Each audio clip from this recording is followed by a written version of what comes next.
वाह, क्या आईपीओ है। आस्था मैम, पहला नाम तो आज जो है वो है नई लिस्टिंग का जिन कुशल इंडस्ट्रीज, 2% नीचे ये आज चल रहा है। सो क्या किया जाए, कमजोर लिस्टिंग है, छोटा आईपीओ है, क्या करें इस पे? देखिए सुमित जी, बिल्कुल छोटा आईपीओ है। पहली चीज, दूसरी चीज है पूरा ट्रेडिंग से आता है, तीसरी चीज है एक्सपोर्ट ओरिएंटेड फर्म है। तो मैंने तो ये आईपीओ पे भी अपनी कोई राय नहीं दी थी, क्योंकि इतने छोटे साइज के आईपीओ फंडामेंटल पे मुझे इतने अट्रैक्टिव नहीं लगे थे।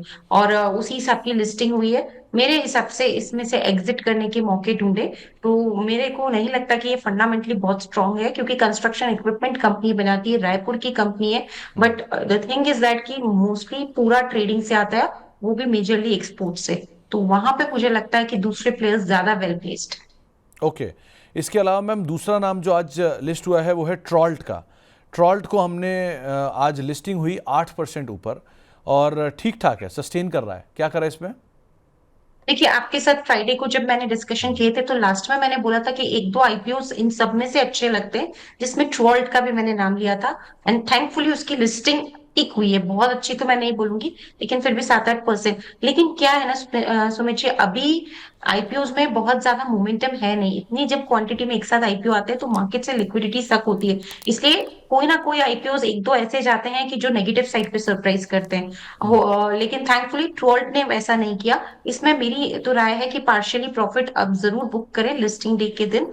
मार्केट का मूड माहौल अभी इतना अच्छा नहीं है, तो पार्शियली प्रॉफिट बुकिंग करने की सलाह है। ओके, तो पार्शियली प्रॉफिट बुक कर लीजिएगा, ये ज़रूरी है।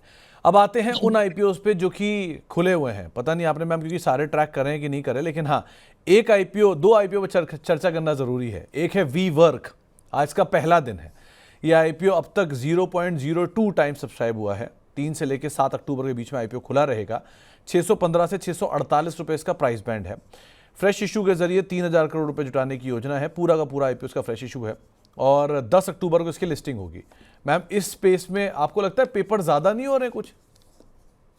देखिए, क्योंकि यहाँ पे क्या फंड्स की जरूरत रहती है। Although we work is not for fresh issue, ये पूरा ओएफएस है। लेकिन ज्यादातर क्या होता है कि कंपनीज को स्पेस में फंड्स की जरूरत रहती है, क्योंकि डेवलपमेंट्स करने रहते हैं। सुमित जी, ये आईपीओ को रिसर्च करना मेरे लिए एक बहुत बड़ा चैलेंज था, क्योंकि इसी स्पेस से दो आईपीओ पहले आ चुके थे, जो कि स्मार्ट वर्क और इंडीक्यूब था। और उन दोनों पे हमारी नेगेटिव सलाह थी, और वो लिस्टिंग भी उसी हिसाब से हुई, उसमें कोई भी गेन नहीं मिला। देखिए क्या है, को वर्किंग स्पेस के मॉडल को समझना बहुत जरूरी है। ये मॉडल तब सक्सेसफुल था जब आपके जो स्पेस ओनर्स से, जब आप लीज पे लेते थे और डेवलप करते थे, तब रेंटल्स कम होते थे। तो उस टाइम पे ये मॉडल इंट्रोड्यूस हुआ था 2019-20 में, तब सक्सेसफुल थे।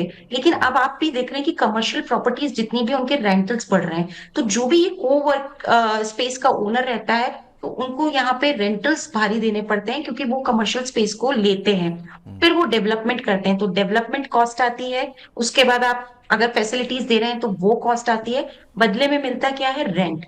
इसमें एक और फीचर है कि इसकी ऑक्यूपेंसी 80 से 85% ये ऑक्यूपेंसी पे चल रहा है। आप 3 साल का इसका ट्रैक रिकॉर्ड देख लीजिए, 80% ऑक्यूपेंसी पे ये चल रहा है, जो अच्छी है। लेकिन प्रॉफिट इन्होंने FY25 में ही दिखाए हैं, उससे पहले ये प्रॉफिटेबल नहीं हुए। तो मुझे एक दो चीजें हैं कि एक तो इंडस्ट्री में जो है वो कमर्शियल प्रॉपर्टी के रेंटल्स बढ़ेंगे, तो ये इनके लिए दबाव का पहला कारण हो सकते हैं। इसलिए मुझे ये आईपीओ इतना अच्छा नहीं लग रहा है। लेकिन मैं फिर भी बोल रही हूँ, हो सकता है कि लिस्टिंग पे सरप्राइज कर जाए, लेकिन उसके लिए रिस्क लेके इसमें लगाना चाहिए तो मेरे हिसाब से रहने दीजिए। एक बार इसे सेटल होने देते हैं। प्रॉफिटेबिलिटी इसमें ये लोग कैसे मेंटेन करेंगे, ये हमें देखना जरूरी है, क्योंकि एक साल तो दिखा दिया प्रॉफिटेबिलिटी का 80% की ऑक्यूपेंसी पे, लेकिन अब स्केल अप करने के लिए बचा क्या है? 20%, उसमें कितना प्रॉफिटेबल दिखा देंगे? एक्विजिशन करने भी जाएंगे तो वो एक्विजिशन की कॉस्ट बहुत हाई आती है। और अगर आप खुद ऑन ग्राउंड देखें तो आजकल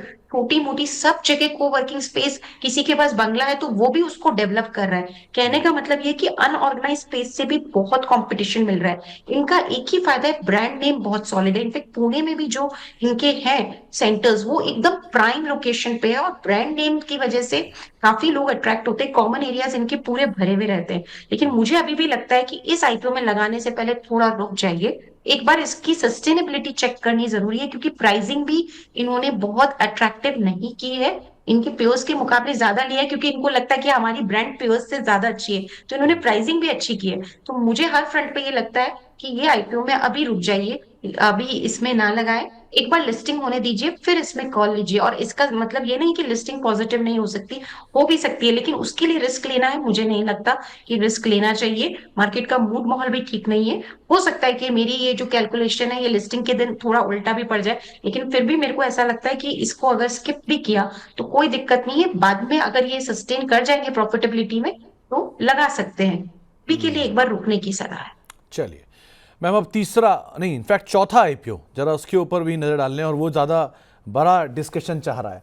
मैम, आईपीओ आ रहा है एलजी इलेक्ट्रॉनिक्स का आईपीओ, और ये बहुचर्चित आईपीओ होने वाला है। इस साल का शायद सबसे बड़ा आईपीओ है ये। एलजी इलेक्ट्रॉनिक्स 6-7 तारीख से आईपीओ खुलेगा, और ये आईपीओ का साइज़ है 11,607 करोड़ रुपए, और पूरा का पूरा ओएफएस है। मैम, साइज़ के हिसाब से देखा जाए तो ये देश का 1 2 3 4 5 छठा सबसे बड़ा आईपीओ बनने जा रहा है अब तक की हिस्ट्री में। कैसे देख रहे हो मैम इसे? कि एलजी इलेक्ट्रॉनिक्स की बात करें तो हम सब कंपनी के बारे में जानते हैं। एक दो चीजें मैं बताती हूँ कि जब इस तरह की कंपनी आती है तो उसमें आप हमेशा वॉल्यूम्स देखिए कि वॉल्यूम बढ़ते हैं कि नहीं। वैल्यू से भी ज्यादा वॉल्यूम बेस्ड बिजनेस ये सब इलेक्ट्रॉनिक्स की जो कंपनी रहती है उसको आप हमेशा उस पे नापिए। ऑल्दो ये नंबर 1 प्लेयर है, होम अप्लायंसेस में जीएसटी रेट कट का फायदा होने वाला है। जिस माहौल में ये आया है अभी हम सब जानते हैं, माहौल इन द सेंस जिस टाइम पे आया, नवरात्रि और दिवाली का टाइम है, तो सेल्स भी बढ़ेंगी। तो मुझे ये आईपीओ अच्छा लग रहा है। बहुत बड़े बड़े लिस्टिंग गेन की उम्मीद नहीं है, लेकिन फिर भी यहाँ पे एक डिसेंट लिस्टिंग गेन होता हुआ नजर आएगा। तो इस आईपीओ में आप सब्सक्राइब कीजिए, क्योंकि इन्होंने वैल्यूएशन पे भी कंफर्ट छोड़ा है, फाइनेंशियल्स भी इनके मुझे अच्छे लगे। लेकिन मैं अगेन बोलती हूँ, बहुत बड़े बड़े लिस्टिंग गेन के लिए मार्केट का मूड माहौल सुधरा तो बड़े बड़े लिस्टिंग गेन भी देखने को मिलेंगे, लेकिन फिर भी मुझे लगता है कि छोटे मोटे लिस्टिंग गेन या डिसेंट लिस्टिंग गेन के लिए बिल्कुल इसमें लगाया जा सकता है। तो सब्सक्राइब की रेटिंग है एलजी इलेक्ट्रॉनिक्स के आईपीओ को हमारी तरफ से। तो सब्सक्राइब की रेटिंग है एलजी पे। मैम, इस पे आगे भी आपसे हम बात करेंगे ही जब आईपीओ खुलेगा तब। लेकिन बहुत बहुत शुक्रिया मैम इस सारे आईपीओ पे हमसे बातचीत करने के लिए। वाह के आईपीओ को यहीं समेटते हैं।